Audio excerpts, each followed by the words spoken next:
Hello there and welcome back to The Closet Historian and back to another annual roundup of everything I made over this last year. I've made these sort of review videos for the last few years. I have my 2020, 2021, and 2022 videos like this linked in the description below for you if you want to see even more unhinged fashion ideas from me. And as usual, I will list all these projects below and try and link to the video where I made them so that you can see the making of, if there is a video. If there is not a video here on the channel, it's probably because there is a video over on my Patreon, so I'll just let you know which of these projects were Patreon exclusive projects, and you can find them over there on my Patreon. But just like in years past, I do have quite a lot to cover today, so we better go ahead and get started.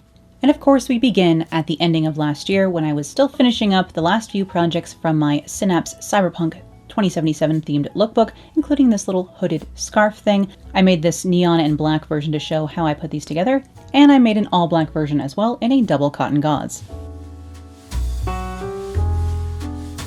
Then I made this dark brown suiting wool dress with crossover tulip sleeves here and a crossover sort of high slit skirt for me. This is rather scandalous skirt for me. If you're used to seeing my sewing, you know I don't do a lot of high slits or low necklines, so in this at least we have one of those two things. And I made this dress to showcase actually how to do a cowl neckline, which looks quite good even in this more structured fabric, so I was really pleased with that. And I did make this dress over on Patreon. Next up, I have a really silly little vest here. This was again another garment that I had made in black and neon for the Cyberpunk lookbook, and I had a few requests to show how I put it together, so I made another one here in brown and gray. This is a high collared hooded little vest that's kind of a cosplay-ish piece. It's more of an accessory than a sort of practical garment, but that's all right. But really behind the scenes, I had started working on all of my tie-dye projects, so here's one of the t-shirts out of several that I made. I made a lot of experiments and had a lot of fun playing with ice dyeing last year, and you can find the link to the video where I was playing around with these Procyon dyes and ice and snow last year in the description below. Meanwhile, again over on Patreon, I made these two projects. This is another high slit skirt. I was having a high slit skirt moment, apparently, earlier this year in winter. And this is in a mid-weight black suiting wool, sort of a charcoal and a black suiting wool with a white fleck running through it. And I also made this metallic knit top with a cowl neck and an all-in-one sleeve over on Patreon as well.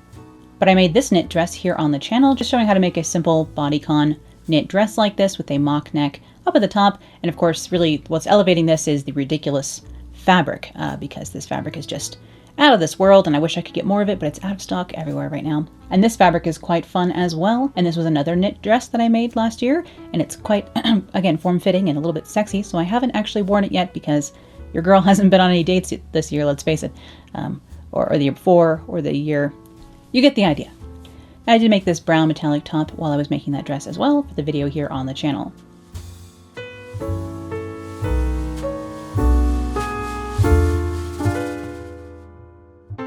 And continuing with more knitwear, I was asked about how to create this style since I was wearing a couple of tops like this on the channel and people kept requesting it, so I went ahead and made this one in berry with the gathering from the side seam up into the shoulder.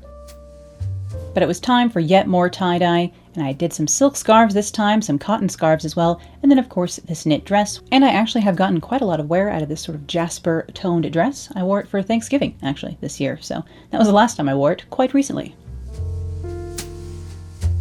But my first lookbook of 2023 was Saboteur, and I did make a few new projects to highlight in this lookbook.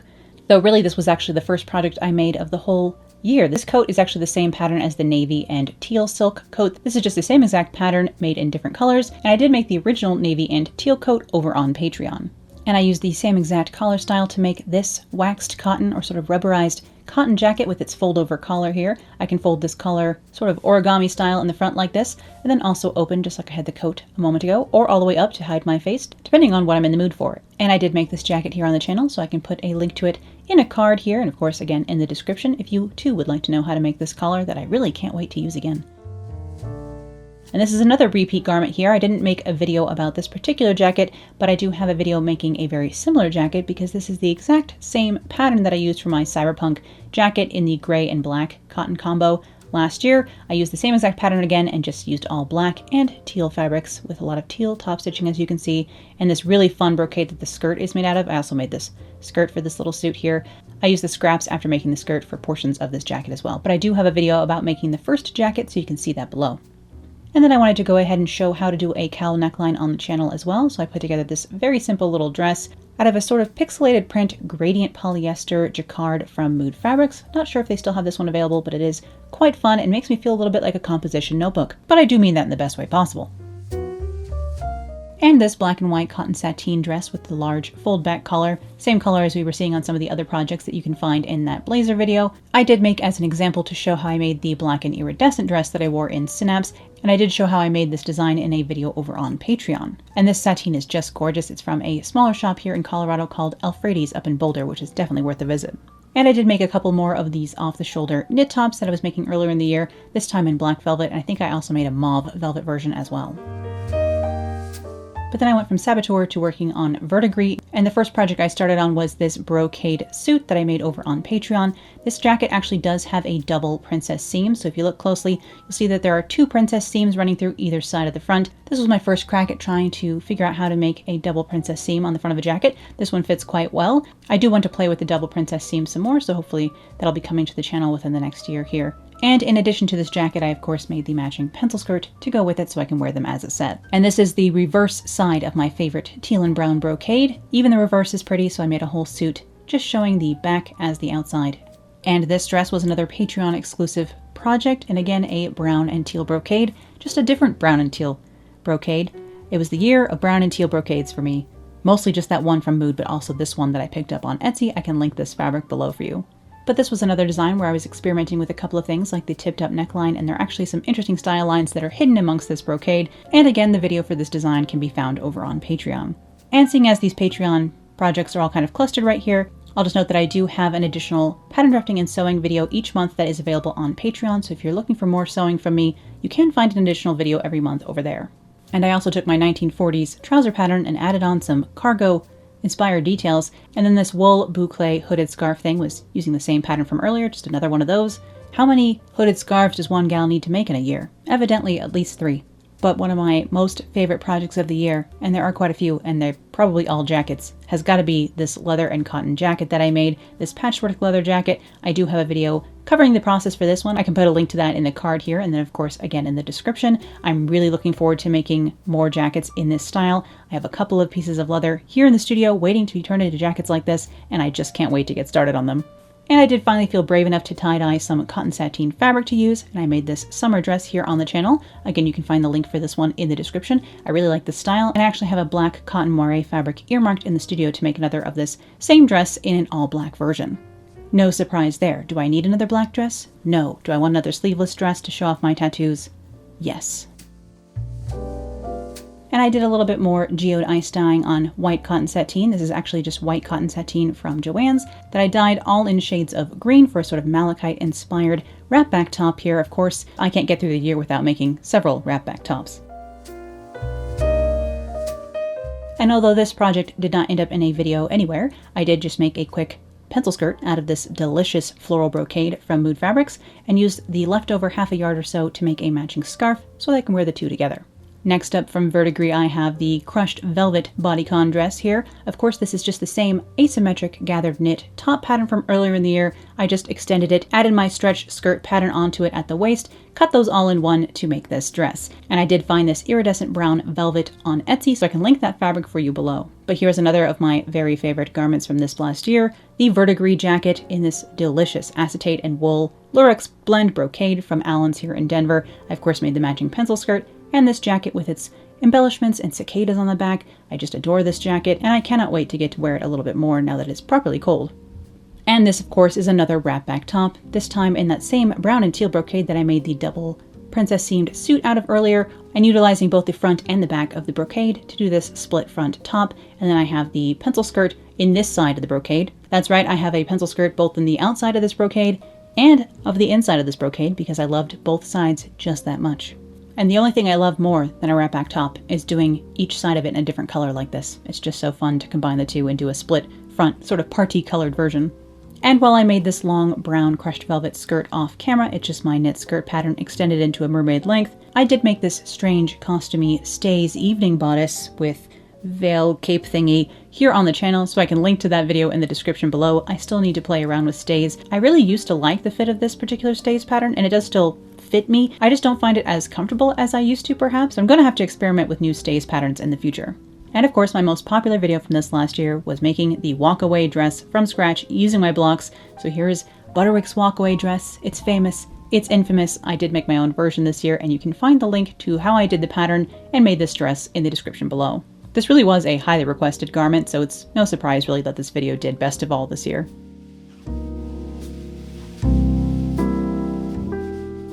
But I went ahead and made this split sleeve, if we can call it that, weird 1930s sleeved knit top over on Patreon. I did make it in the mauve color and in black. I think you've seen me wear both here on the channel at this point, but yes, this was a Patreon exclusive video, so if you've been looking for these epic sleeves, I'm not going to lie and say that these sleeves are easy to put together, but that video can be found over on Patreon.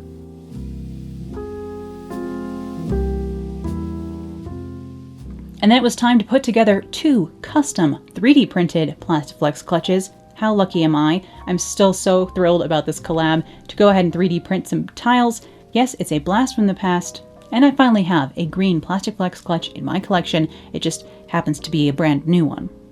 And then I spent what felt like weeks upon weeks making custom silk flowers with flower making tools and silk taffeta here in the studio to decorate the Whitby gown. This was my one and only historic costume this last year, but that's because I spent the amount of time that I would normally spend on perhaps 2 costumes on just this one, because all these flowers did take me ages and got a couple of burns along the way, but I really am thrilled with how the garlands came out in the end, and it's a very fun gown to wear. And sticking with black, I made this dress over on Patreon to show how to do these inset double princess inset ruffling or rouging here on the bodice of this dress here. So I tried a couple of different things out with this design. And this is a cotton rayon blend, I believe it was, with this sort of almost laminated kind of coating on it that makes this look almost like lightweight leather or like a thin leather. Very fun fabric to play around with. And since it was still quite warm out here in Colorado at this point, I made a nice summery dress out of this cotton batik. This is a cotton quilting batik fabric. My favorite kind of quilting cotton are batiques because they just have a nicer, smoother finish. They're a little bit more high thread count, and I really think it lends itself to apparel more than other quilting cottons. And I made, of course, the peplum top to go over this. This was a video here on the channel where I was trying out a peplum to see if I liked it. I don't really prefer peplums, but you know, sometimes you gotta try things. And I actually hadn't made one of my little short-sleeved cotton twill summer suits in a long time, so I made this stripy gradient number out of different shades of gray organic cotton twill from Mood Fabrics. This was kind of my idea of a summery version of a Blade Runner inspired suit, which I of course paired with all black accessories and a giant black hat for when I want to feel super chic even in the heat. I then started working on the silk projects for Arcana over on Patreon. First few Arcana projects coming together here, including this silk du peony. This is a tri-colored silk du peony from Silk Baron in their color Yellow Jacket. I made this side-swept skirt inspired by Dior over on Patreon, and I made it in that yellow shade, and then of course this brown and burgundy shot du peony as well for a nice luxurious brown silk skirt. And over on the channel I tried making some capes. This is my rather 1980s space queen kind of cape we have going on here. I still need to put together the matching pencil skirt for this because I do have a bit of this fabric left over. This was actually a Joann's fabric, this multicolored brocade. I was there to buy something else, but of course I can't walk past an iridescent fabric. And in that same video I did put together a hooded, more fantasy version of a cape as well, in this lovely green wool with an iridescent silk lining, because again, me and iridescence. We all know how I wish I could be an iridescent dragonfly wing of some kind. And speaking of iridescent fabrics, here is my long Arcana dressing gown robe sort of thing. I think I called it like a magical institution's graduation robe because that's what it made me feel like at one point. It really started looking like a graduation robe, but in an iridescent green at least. But you all have seen these Arcana projects recently, like this big brocade evening gown, full ball gown that I made here. It's got a train. It's kind of a lot of skirt to deal with. It's not really made for dancing. I made this extra long as well so that I could wear giant heels with it and add a little bit of stature to my 5'5" frame in this gorgeous fabric. Really, I just wanted to showcase this textile because it is just delightful. It looks even better here with the different colors of lighting on it, but it is quite iridescent all on its own as well. And another fabric that really picks up the different colored lights, of course, is this copper metallic shantung from the fabric shop Allen's here in Denver. They do still have a little bit of this left. I haven't bought it all. I did finally pick up the red version of this fabric that they have down there as well, so if you're local to Denver or can come on by and want metallic shantung, Allen's is the place to get it. And I made this metallic copper corset as well, and this Lurex and linen blend top. And the mock-up for the copper corset was this black version that I ended up covering in fringe and beads and lace to try and distract from the fact that this one did not fit perfectly, although it was my mock-up, so I can't beat myself up for that too badly. Once you cover everything in embellishments, who needs to know about the small fit inconsistencies, right? And I made the matching fingerless gloves and lace and nude lining colored skirt here to go with this to finish off this rather gothic ensemble. And using the aqua and gold colorway of that metallic shantung from Allen's, I put together another mermaid skirt and this lovely short-sleeved, puffy-sleeved top bodice thing jacket that you saw me make here on the channel, of course, not too long ago. And I'm still very enamored with my verdigreed handbag here that I was having quite a lot of fun with. All the accessories for this outfit are actually quite fun. And I am wearing my Order of the Beaded Beetle sash here as well, which is fun, and I made this last year. And this is that same brown sideswept skirt from earlier, although with a brocade vest that I haven't gone over with you here on the channel, but I will be going over this waistcoat project with you next week. And underneath I'm wearing my brown and peacock teal colored silk blouse. This is a silk taffeta from Silk Baron, no surprise there. And I made this top over on Patreon, so if you just can't wait for this pattern, that's where you will find it. I'll probably make a couple more in this next year, so it'll be coming to the channel eventually, because I am just in love with this blouse. And then I made the beaded beetle brocade suit, which is hard to say. Beaded beetles on brocade. Beaded beetles on brown brocade. Very difficult to say, but probably my favorite thing I made this whole year. I mean, even more than the whippy gown. The whippy gown was a little too painful to be my favorite, whereas this was just sheer joy from start to finish because I love this brocade, and I love beating a beetle, as we know.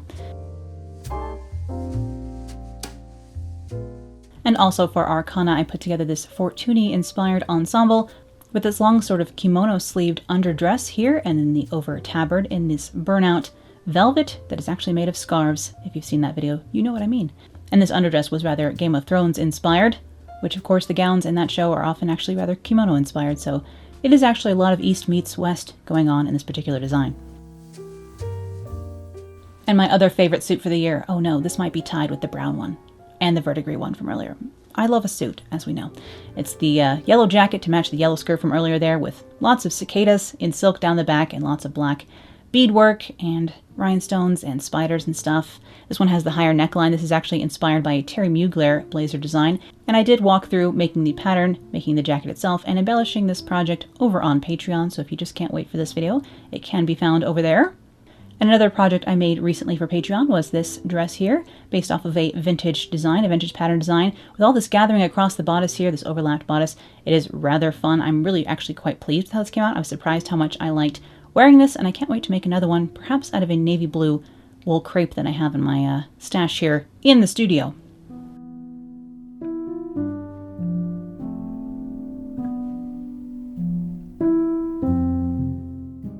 And of course you just saw this top version of that gold and black gown from earlier with the slimmer laced up sleeves here. I just made this here on the channel, so you're very familiar with it because you've just seen it. And like I said, I'm rather pleased with how this top/lightweight jacket came together. And then I have one more project that I've already finished making, but that you haven't seen yet. It'll be coming to the channel next month, but I'm already finished making it, so technically I made it in the year of 2023, and it deserves to be on this list. And if you are a patron of mine, you will be seeing this early, so look out for the purple and red dress coming soon. I hope you enjoyed this look back at everything I made here on the channel this past year, and thank you so much for watching and supporting me and giving me my dream job, especially to my patrons who of course make my work possible. And as always, I'll be back here with more sewing, vintage fashion, costuming, and crafting real soon, so I'll see you then. Bye!